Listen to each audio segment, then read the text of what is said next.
Welcome back to our question and answer session with Father Stephen. The next question is the following. In St. Matthew 5:28 it states, "But I say to you that everyone who looks at a woman lustfully has already committed adultery with her in his heart." How do you know if one has looked at a woman lustfully? So that's an excellent question. Thank you so much for posting that question. Thank you for all of your questions. I apologize. I am behind. I've been trying to get caught up, but I've been busy. My producers have been busy also. So there's a number of videos that are in the process of being uploaded, but we're all just a little bit behind. So I apologize for that. So what does it mean to look lustfully? How does one know if they have looked lustfully? And I'm going to get to that, but I'm kind of going to work up to it. Now, looking at pornography, someone who's looking at pornography for the sake of enjoyment and for the sake of sexual stimulation, that is clearly lustful. And looking at pornography is a mortal sin. So it's something you need to avoid if you are looking at it. You need to stop. You need to go to confession. You need to mention how many times you've looked at it and whether you've acted on it in any way. Okay. Now, here's something to note. Police detectives sometimes have to look at pornography, in particular child pornography, in order to try to catch the child molester. So they are looking at pornography for different reasons with different intentions, and they probably don't enjoy looking at it. Okay, so in this case, it would not be a sin. So sometimes the circumstances or the intention makes a difference in regards to what is happening. And this is why the Catechism points out that when we confess mortal sins, we need to specify what the sin is, the number of times we've committed the sin, and sometimes if the circumstances change the nature of the sin, we need to mention that also. So this would be a case regarding that. Now, ideally, no one should be looking at pornography even if the intention is not clearly wrong.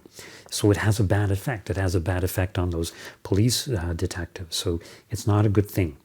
It's interesting to note that young children often start looking at pornography out of curiosity and just sometimes because, the internet, kind of these things pop up. And it's very addictive, especially for men. Statistics are showing that more and more women are becoming addicted to pornography.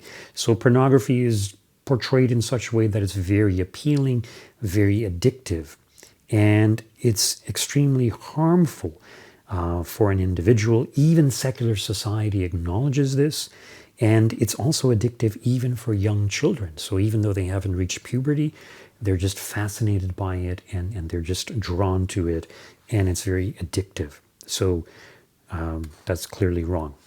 Now, somebody might say, well, okay, how about just looking at naked women? Or, the question was pertaining looking at women. Well, the same would apply to women looking at men.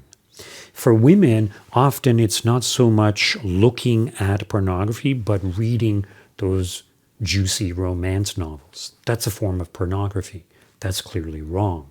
Okay, it's just another form that pornography is being portrayed to them. They use their imagination when they're reading. So it's really pornography in the mind.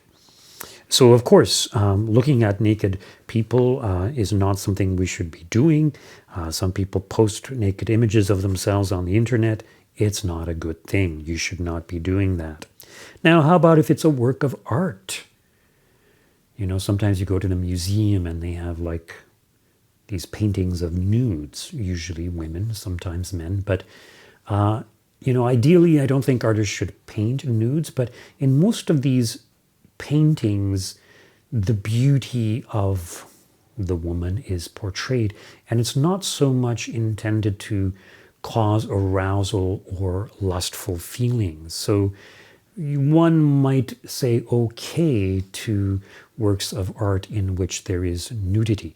In fact, Michelangelo, when he painted the Sistine Chapel, Adam and Eve were depicted in the nude because That's how they were before they fell. And it was only later that they painted fig leaves on those nude images. So one could get away with nude art, but it should be very tasteful and not intended to provoke lustful feelings or feelings of desire. Now, how about women in skimpy bathing suits? Should a man be looking at women in skimpy bathing suits, whether it's on the beach or online? And the answer is no, because it could lead to lust, especially if the man lacks self-control. It could lead to lust. Now, let's say you go on vacation and you're at a beach resort and you happen to see, very attractive women in skimpy bathing suits. Well, you cannot help recognize the beauty. You even recognize the sex appeal. But, there's a difference between recognizing that and sort of dwelling on that and starting to fantasize and to enter into lustful feelings. Now, I still haven't really explained what lust is, so I'm getting to that. I was just kind of giving you examples of what can and cannot be done. Okay, so the idea is to avoid all those things that could lead to lustful kinds of attitudes. And in fact, how about just women who are dressed sort of in revealing clothing, whether it's very tight clothing or very low-cut top or things like that. So sexually appealing attire. This too could cause men to have sort of lustful feelings towards these women.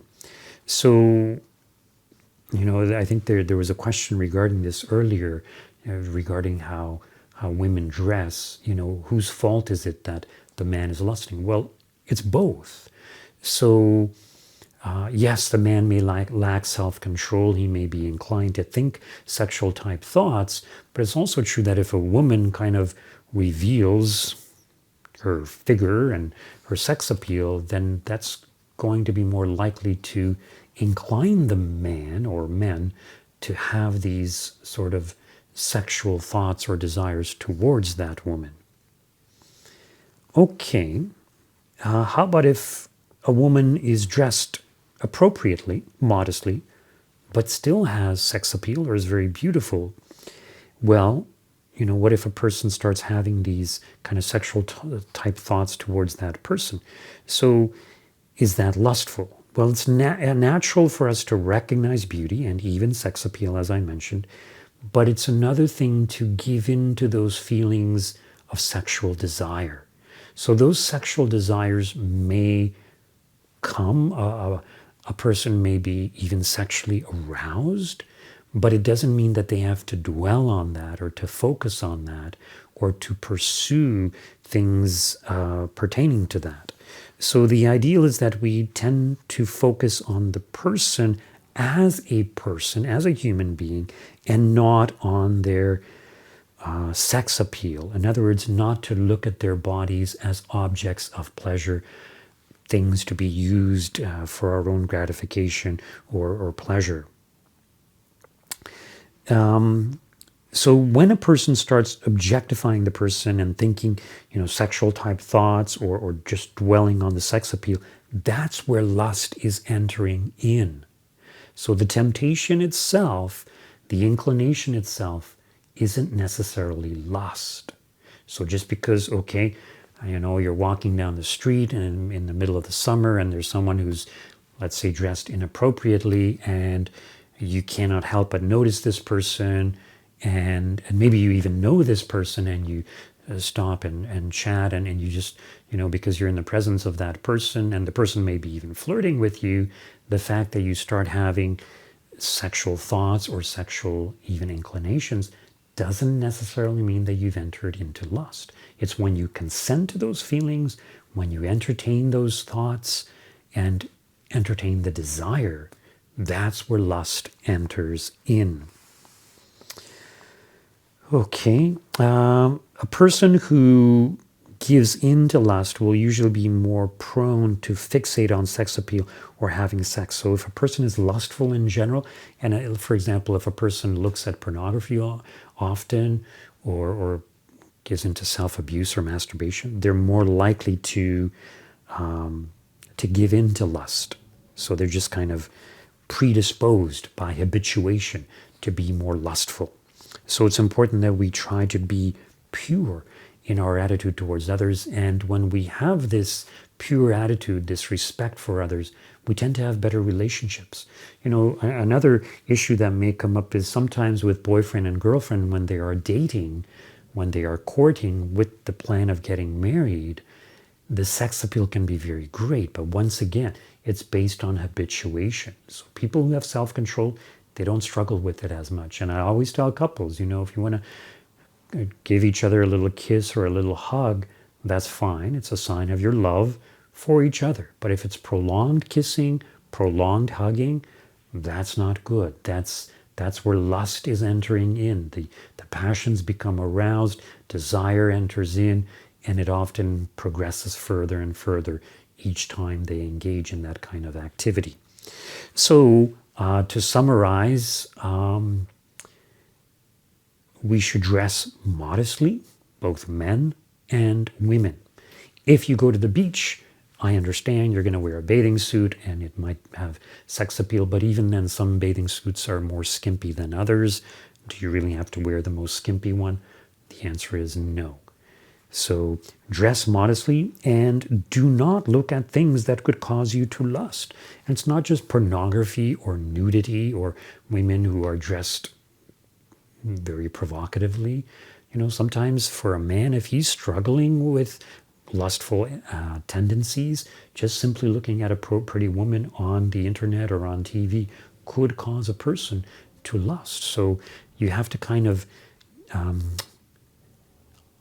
undo the habit, undo the bad habit, and to recognize beauty when you see beauty, but to try to see that person as another human being, not as an object of pleasure.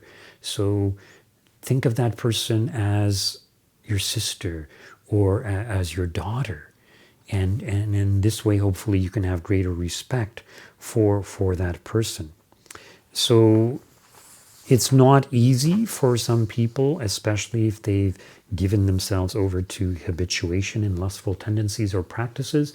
But with the grace of God, through frequent confession, they are able to overcome these lustful attitudes. So hopefully that makes it clear.